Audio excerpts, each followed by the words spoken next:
오늘 은혜 받으실 하나님의 말씀은 요한복음 17장 26절의 말씀입니다. 요한복음 17장 26절의 말씀을 다 같이 합독하겠습니다.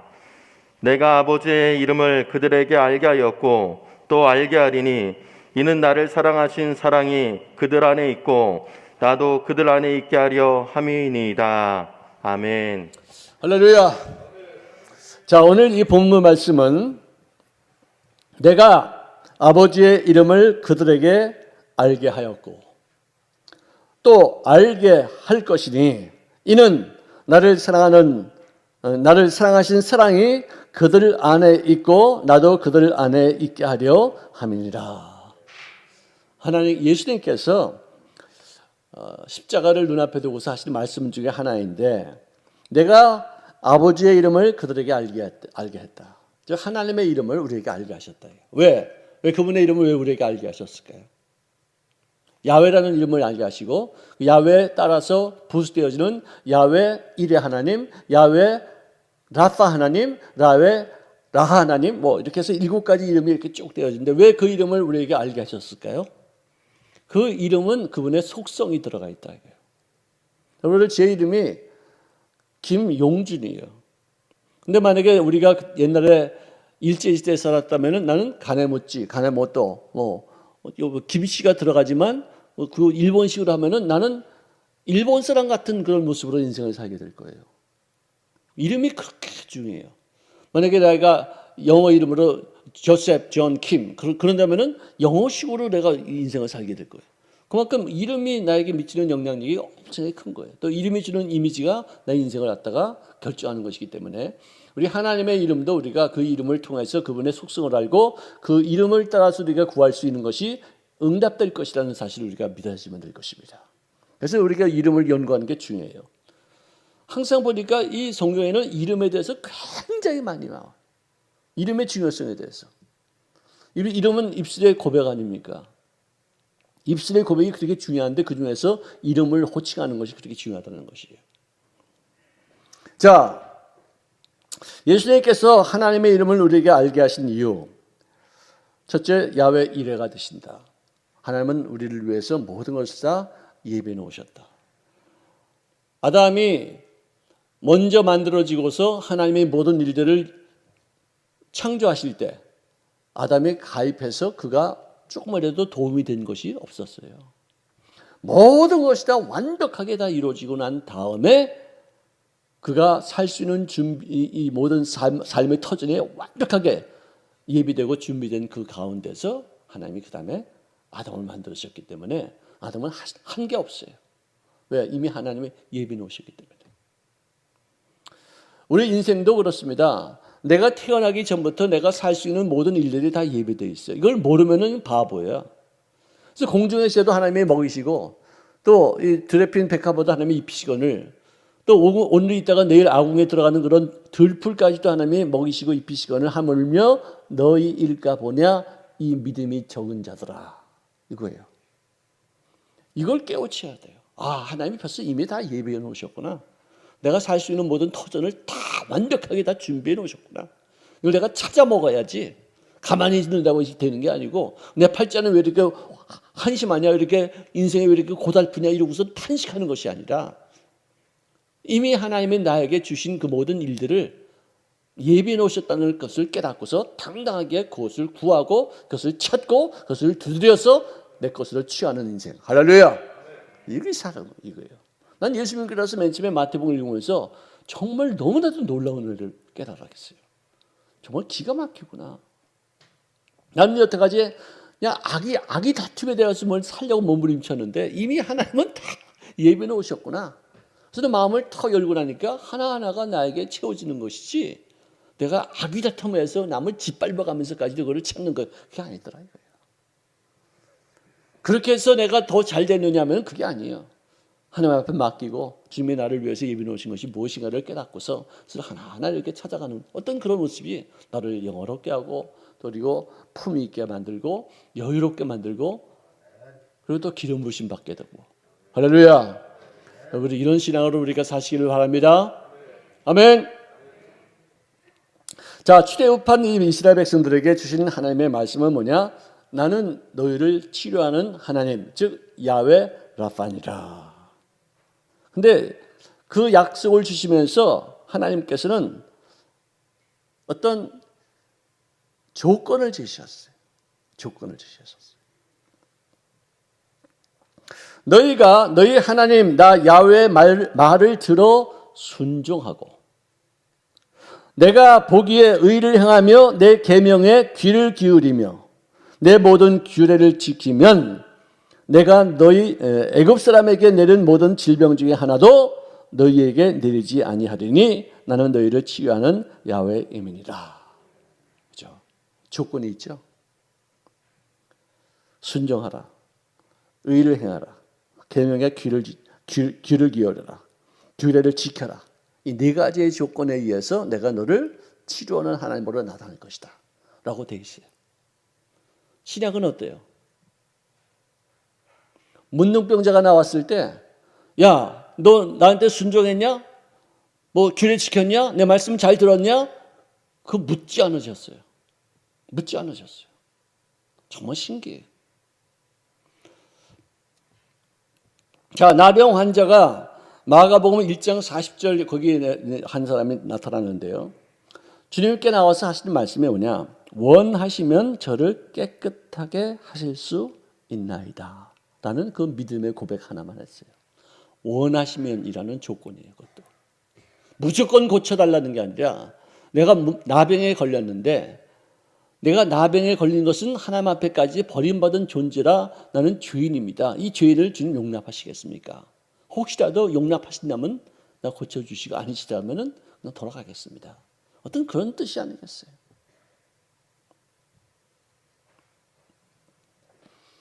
나병 환자는 격리되는 거예요. 저도요, 2주일 동안 격리되고 보니까 나병 환자의 마음을 내가 충분히 이해했어요. 예? 정말 충분히. 왜 그런 줄 아세요?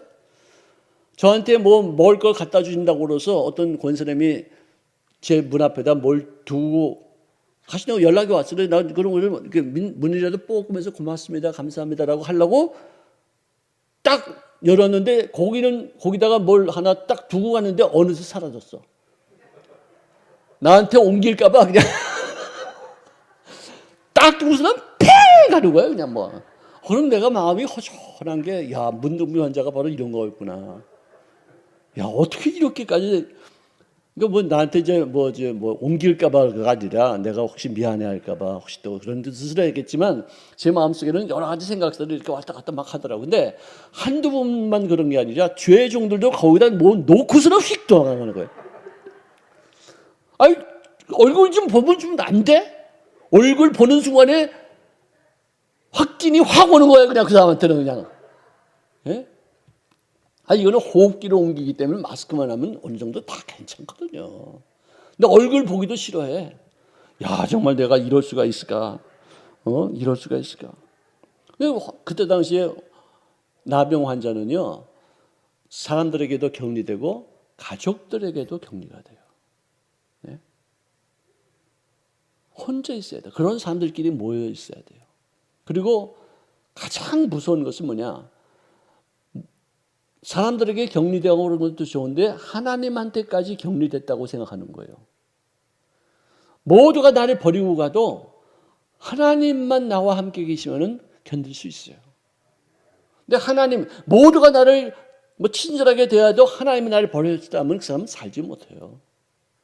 그런데 이 나병 환자는 하나님께로부터도 무슨 죄를 지었는지 모르지만 어쨌든 하여간 죄의 값으로 이런 불치의 병에 걸려서 저는 죽음을 눈앞에 두고 있다는 거예요. 정말 얼마나 비참한 얘기예요. 그러니 이 사람이 나와서 당당하게 나를 고쳐주시옵소서 하지 않냐고 원하신다면.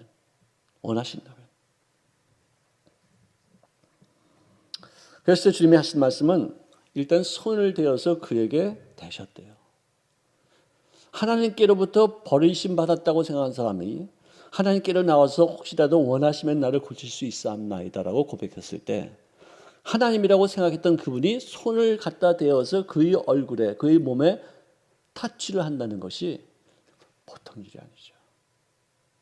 하나님과의 회복을 위해서 주님의 말씀만 하셔도 되는데 손을 댔다는 것이에요. 이 터치, 스킨십 굉장히 중요해요. 제가요, 하루에 2번씩 제 체온을 재고, 그 다음에 발열 어떤 증상이라도 있으면, 발열이 아니라 발열 느낌에 발열 증상도 보고해야 돼요. 그리고 기침하느냐, 또 무슨 어떤 뭐 변화가 있느냐, 뭐 어떤 이거 몇 가지를 갖다 하루에 2번씩 보고해야 돼요. 그런데 여기다가 이렇게 딱지를 이렇게 붙이면은 색깔이 정상으로 나와요. 초록색으로 요거다가. 근데 여기다가 붙이면은 열이 더 많아요. 여기가 36.5도면은 여기는 37.5도예요. 1도나 높아요, 내 손바닥이. 난 잘 모르겠어. 왜 그런지.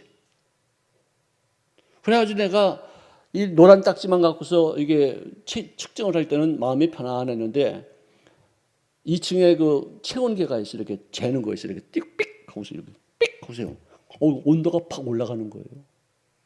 그러니까 몸이 후끈해지는 거예요. 갑자기 마음이 그렇게 내가 왜 갑자기 이렇게 높아져 온도가. 여기는 똑같은데 여기는 똑같은데 여기를 재고 이 혀도 재보고 귀도 재보니까 37도 5분 뭐 위험 시위까지 막 올라가는 거예요. 막. 그러니까 어떤 이 기계가 잘못된지는 모르고 이것이 정확하다고 생각하니까 내 몸이 발열 증상이 나타나는 거예요. 후끈하는 거예요. 그래서는 염려가 되고 근심이 되고 이제 드디어 걸리긴 걸렸구나. 이게 어떻게 이렇게 될 수? 내가 몇 도라고 내가 보고를 해야지. 그냥 범인이 막 되는 거예요. 그냥 내가 만약에 37.5도라고 해서 딱 보고하는 순간 팍 날라와요. 날라와서 내가 체포해서 가. 예? 그러니 그렇게 할 수도 없고 그래가지고 내가 굉장히 고민했어요. 그래서 일단은 한번 좀 정상이라고 해서 한 36.8도 정도로 해서 보내자. 그래서 보냈어요. 그래서는 며칠 지나니까 이게 여기다 대도 온도가 이상하게 이 순간 엉터려요. 이게 엉터리인지 나중에 알았어요. 괜히 혼자서 고민하고 괴로워하고 몸부림치고 그냥 걱정하고 그랬는데 나병 환자들은 얼마나 힘들었을까. 정말 끔찍한 얘기죠. 제가 어저께 신방 갔다 와서 이제 신방 같이 가신 분들하고 이제 악수를 하는데 제가 이 손이 좀 따뜻해요, 확실하게. 그분이 손을 딱 잡더니 목사님 손이 따뜻해요. 여기 보세요. 따뜻한 손 하나만 갖고도 사람이 굉장히 기쁘고 굉장히 즐거워요. 차가운 손보다 나는 내 손보다 따뜻한 사람이 그렇게 많지 않았기 때문에 뭐 그러려니 하지만 진짜 차가운 사람 손이 있어요. 그럼 섬찟하죠. 이렇게 여름에 보면 그냥 이렇게 땀이 젖어가지고 이렇게 손을 만졌는데 손이 차가운 그런 사람이 있어요. 근데 따뜻한 그런 손은 특히 겨울에 만지면 참 따뜻하고 좀 마음이 푸근하죠. 그런데 예수님의 그 손으로 그 나병 환자의 머리를 얹었을 때 얼마나 감동이 됐겠어요. 그렇게 버림받았다고 생각했는데 그렇게 나를 갖다가 하나님도 싫어하셔서 이런 정말 쳐버리는 어떤 그런 상태라고 생각했는데 하나님이라고 생각하시는 그분이 손을 직접 그 얼굴에다 대니까 그때 오늘 아마 이미 벌써 그때 찌리릭 하고서 감동이 왔던 것 같아요. 제 생각에는. 내가 원하노니 깨끗함을 받아라. 할렐루야. 말씀의 고백이에요. 선포예요. 여러분들 하나님께서 여러분들이 건강하기를 원하노니 건강해질지어다. 그래요. 하나님이 원하시는 뜻이에요. 물론 내가 죄를 지어서 병에 걸릴 수도 있겠죠. 그렇지만 더 이상 하나님을 만난 이상만큼은 귀신에게 속지 말아야 돼요. 내가 죄를 지어서 귀신 나를 덮쳐가지고 나에게 병을 갖다 줬다 할지라도 내가 이 순간에 내가 모든 죄를 주님 앞에 고하고 주님의 도우심을 간구하며 그분의 선하심을 믿고 그분이 내가 치료받기를 원하신다는 사실을 믿을진데 더 이상 마귀에게 속하지 않아야 돼요.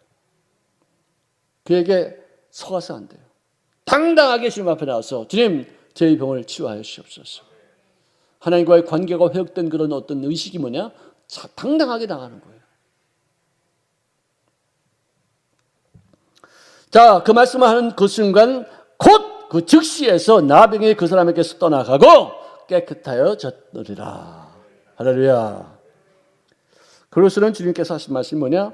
삼가 아무에게 아무 말도 하지 말고 가서 내 몸을 제사장에게 보이고 내가 깨끗하게 되었으니 모세가 명한 것을 드려 그들에게 입증하라. 이렇게 했어요. 서기관에게 보이라고 그러지 않았었어요. 율법사에게 보이라고 그러지 않았어요. 제사장에게 보이라고 했었어요.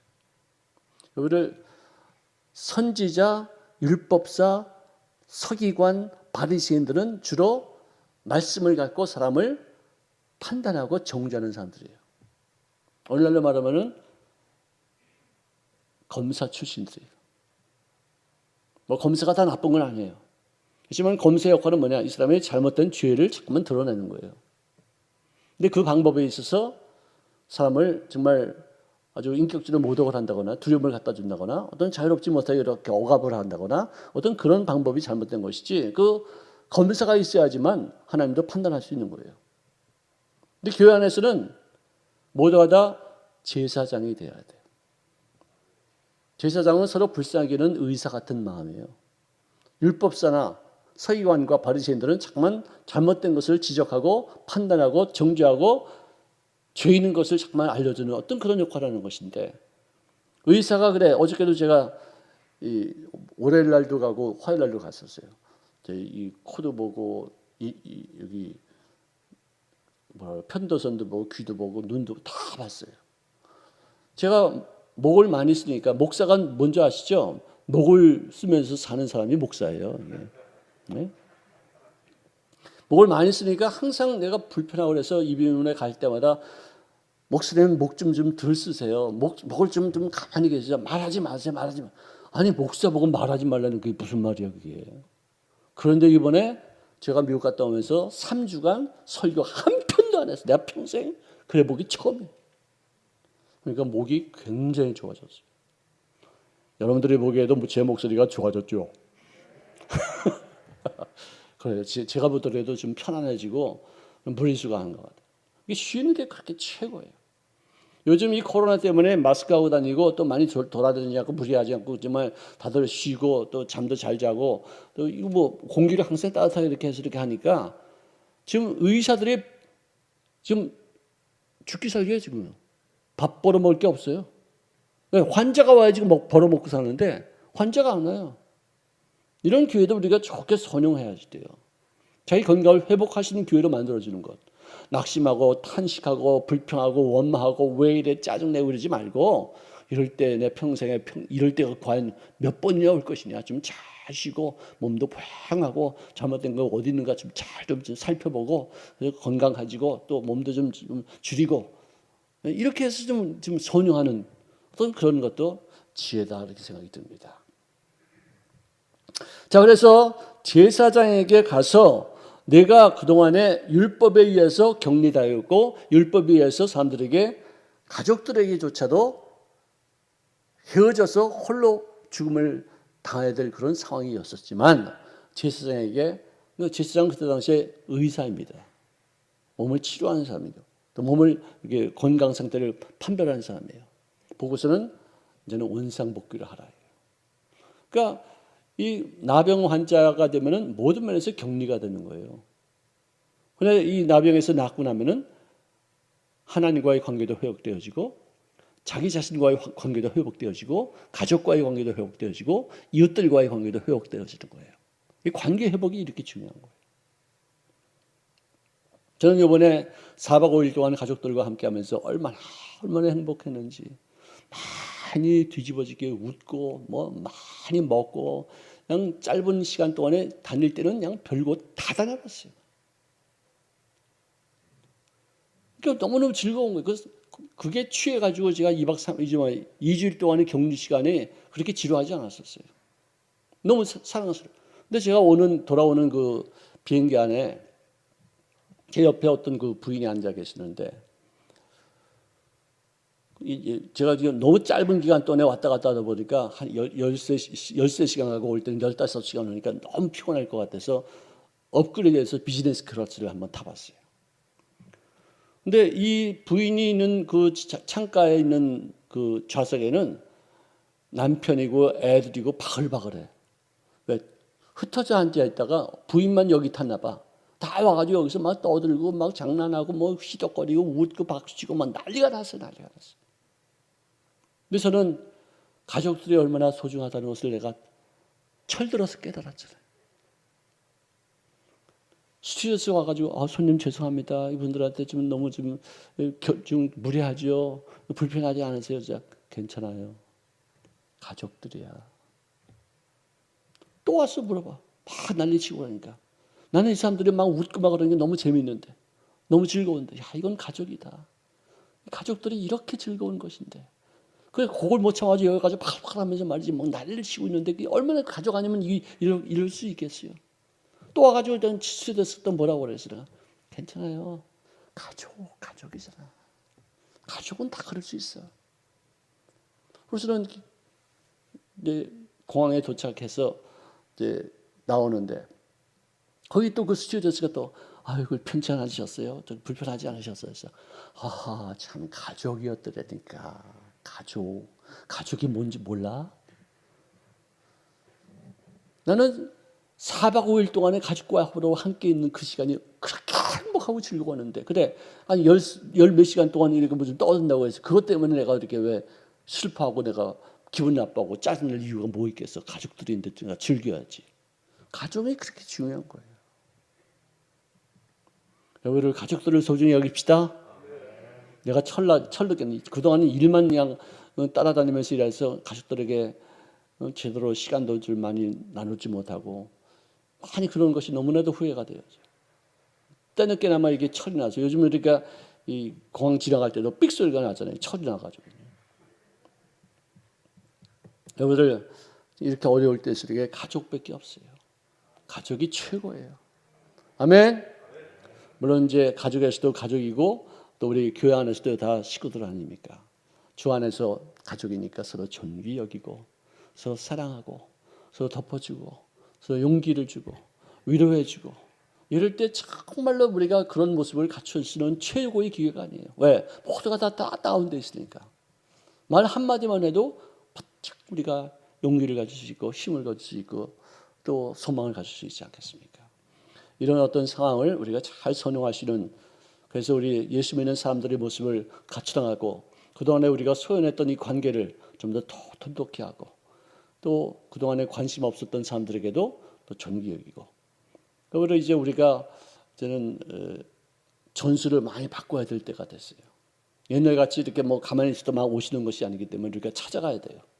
우리 지효정도 이제 앞으로는 성도님들한테 찾아가서 신방은 안에 들어가서 못할지라도 문 앞에서라도 인사하고 뭐 조그마한 오미약이라도 있으면 하나 전달해주고 그래서 어떤 그 관계 설정을 잘 해야 되지 않겠는가 그런 생각을 하게 되죠. 자, 지금도 많은 병자들의 근원적인 질문은 뭐냐? 하나님께서 정말 내가 치료받기를 원하시는 것인가? 그래서 떳떳하게 하나님 앞에 병 고침받게 해달라고 기도하지 못하는 사람이 생각 외로 많다는 거예요. 정말 그래요. 왜? 마귀한테 눌려서. 자신감이 없어요. 내가 무슨 죄를 지었지 않은 것인가. 거기에만 자꾸만 죄를 지었으면 주님 앞에 고하고 빨리 어떻게 용서받고 씻음받아서 저는 당당하게 할 생각하지 않고 거기 눌려 있어 그냥 계속 마귀한테. 하나님의 근원적인 뜻은 우리가 건강한 마음과 건강한 몸을 갖고 행복하게 사는 것인 줄로 믿으시기를 바랍니다. 이게 근원적인 하나님의 뜻이에요. 그렇지 않으면 왜 예수님이 십자가에서 그 많은 고통을 당하시고 그 고통 당하기 전에도 채찍질 당하시면서 그렇게 엄청난 찢어지는 괴로움을 당하겠느냐? 너희들을 치료하기 위함이라. 예수님이 우리가 건강하게 살지 않기를 원하신다면은 병들어 살기를 원하신다면 왜 그 고난을 당하셨겠냐 이거예요. 우리가 분명히 알아야 돼. 절대로 마귀에게 속지 마세요. 절대로 오랫동안 시름시름 앓는 인생 살지 마세요. 빨리 낫기로 결단하시기 바랍니다. 주님 앞에 나가서 부르짖어 기도해서 반드시 주님의 살아 역사하심에 대한 증거, 주님께서 나를 건강케 하기를 원하신다는 사실을 체험할 수 있기를 주의 이름으로 축원합니다. 그렇습니다. 자, 야훼 라파. 구약에서는 말씀을 지켜야지만 치료할 수 있다고 말씀했는데 신약에서는 누구든지 예수님이 나를 위해서 기뻐하시는, 건강하게 살게 하시는 그 뜻을 나타내기를 기뻐하신다고 생각한다면 어느 누구든지 다 고침받을 수 있게 될 줄로 믿으시기 바랍니다. 자, 그 다음에 우리 주님께서 우리에게 주신 그 이름은 야훼 니시다. 제가 항상 드린 말씀은 뭐냐? 그는 우리에게 승리를 주시되 역전 드라마를 쓰시는 분이시다. 앞으로 컷해서 막 가다가 맨 뒤에 있었어. 맨 뒤에 가가지고 그냥 힘들어서 가는데 뒤로 돌아 컷 하면 어떻게 돼? 이 사람이 1등으로 가는 거예요.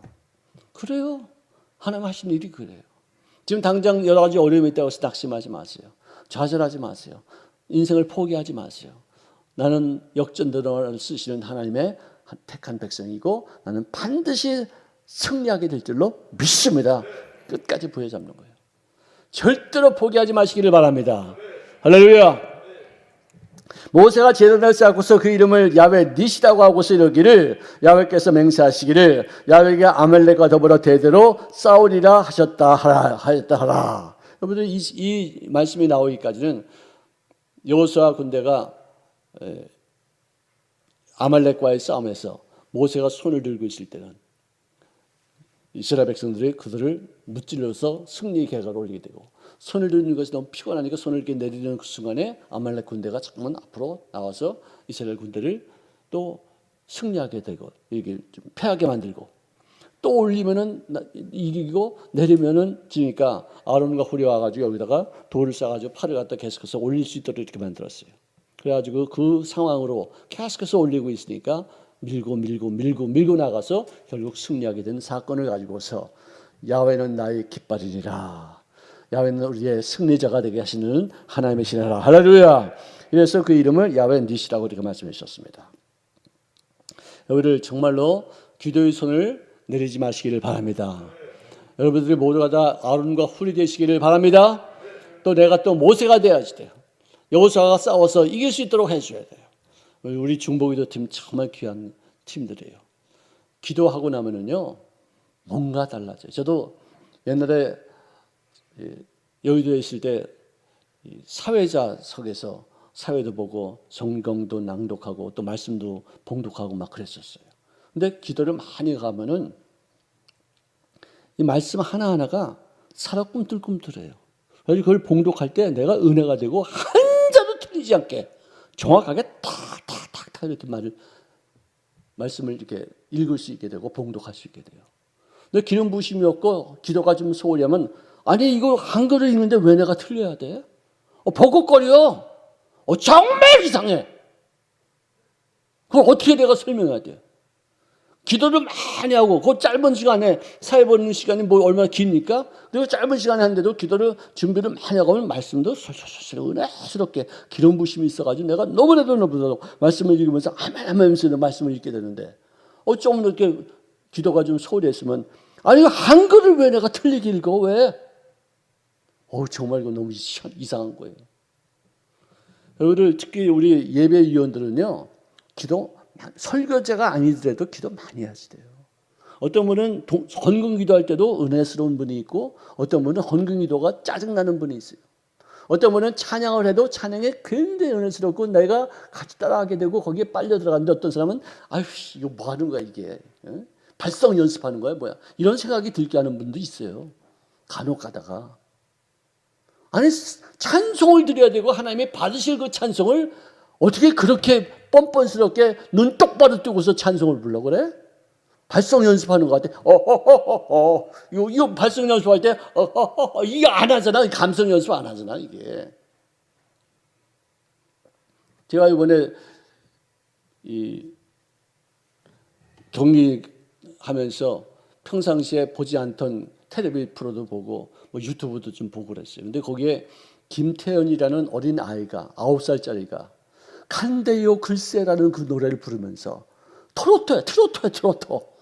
얼마나 이 아이가 9살짜리가 무슨 슬픔이 아픔이 무엇이며 한이 맺힌 게 뭐가 있을지 모르지만 이 아이는 국악을 하던 아이라서 그런지 몰라도 정말 표현이 너무나도 기가 막힌 거예요. 내가 눈물이 핑 돌더니까 자기만 바라보게 해놓고서는 그래 딴 사람에게 간대요 글쎄 이러면서 노래를 부르는데 참 진짜 우리 찬양하는 팀들이 뭐 하는 건가 생각이 들더라니까. 이 아이도 그렇게 감성을 놓고 사는데 아니 찬양 인도하는 사람들 중에서 어떤 사람은 너무너무 냉랭한 거예요. 너무너무 메말라 있는 거예요. 내가 짜증이 나는 거야 뒤에 앉아가지고. 근데 어떤 분들이 찬송을 하면 또 내가 너무나도 같이 동화가 되어지고 정말 거기에 빠지게 되고 은혜를 받게 되어지고 나도 감성이 막 은혜의 어떤 은혜가 가지고 막 젖어지는 거예요. 막. 여러분 이런 어려울 때일수록 정말 한 사람 한 사람이 하나님과의 진짜 1대1의 만남을 통해서 이루겠다는 그런 훈련을 해야 되는데 오히려 더 메말라서 되겠느냐. 다 책임감이 있는 거예요. 다 자기 나름대로 해야 할 일들이 있는 거예요.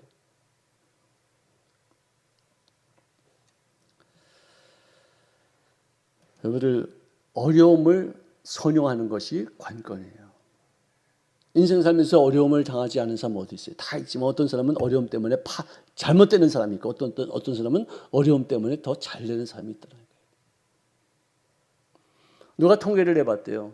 고난을 당하기 전과 고난을 당한 다음에 그 사람의 상황이 고난 당하기 전과 후의 어떤 그 모습이 어떤 것인가를 이렇게 연구를 했어요. 어떤 사람이. 예수 안 믿는 사람이에요. 근데 예수 안 믿는 사람들 가운데서도 연구를 했는데도 70%가 고난 당하기 전보다도 고난 당한 이후가 더 잘 되더라 이거야. 예수 안 믿는 사람들 가운데서 70%가 나머지 30%가 고난 때문에 망하고 어떤 사람들은 대부분이 다 고난 때문에 더 잘 되더라 이거예요. 안 믿는 사람들도 이런 통계를 나타내는데 예수 믿는 사람들이 그 고난 때문에 그렇게 망해야 되겠어요? 그렇게 잘못돼야 되겠어요? 좀 안타까운 얘기예요. 고난이 오면은 그 고난을 그야말로 내가 밥으로 삼아서 양식으로 삼아서 먹을거리로 삼아서 그걸 먹고서 더 발전하고 성장하고 강해지고 지혜로워지고 인생의 어떤 삶의 태도가 바뀌어지고 이런 모습도 바뀌어져야 되는데 고난 때문에 역경 때문에 더 느슨해지고 더 흐물흐물해지고 그건 너무나도 비참한 거예요. 하나님이 우리에게 고난 주실 때 고난 때문에 망하라고 주셨겠어요? 절대로 안 그러거든. 더욱 성장할 수 있는 기회가 될 수 있기를 주의 이름으로 축원합니다. 왜? 하나님은 우리에게 기뻐 되시는 하나님, 승리케 하시는 하나님, 그 이름으로 우리에게 임하시고 있기 때문에 그 믿음을 놓지 마시고 나는 반드시 더 승리한다. 반드시 더 이겨나간다. 역전단어를 쓰고야 말 것이다. 간증하고 더 좋은 모습으로 하나님 앞에 쓰임받는 인생으로 바뀌어지게 될 것이다. 성장을 목표로 삼아야 돼요. 그러지 않고서는 고난의 의미가 상실되는 거예요. 고난 당한 것이 내게 유익이라. 성경에 그렇게 나와 있잖아요. 주의 윤례를 지키고 나니까 그 윤례를 지키는 것으로 말미암아 그 인생이 평탄해지는 거예요. 더 잘 되는 거예요. 탐낮 어떤 삶의 기준치가 없으니까 자기 욕심 따라 인생을 사니까 좌행우진 세상 풍속 따라 사니까 성장이 안 되는데 어떤 분명한 창조주의 뜻을 딱 잡고서 그 길로 나가니까 잘 되지 않을 리가 없죠. 정말 여러분들 예수 믿는 게 얼마나 귀한 것인지 생각스러워. 너무나도 감사하고 이제는 마귀의 교육에 우리가 더 이상 빠지지 말고 느슨하게 대하지 말고 이런 당당하게 대처할 수 있는 그냥 순발력과 권세와 당당함으로 여러 가지 이 문제를 양식으로 삼아 승리할 수 있기를 주의 이름으로 축복합니다.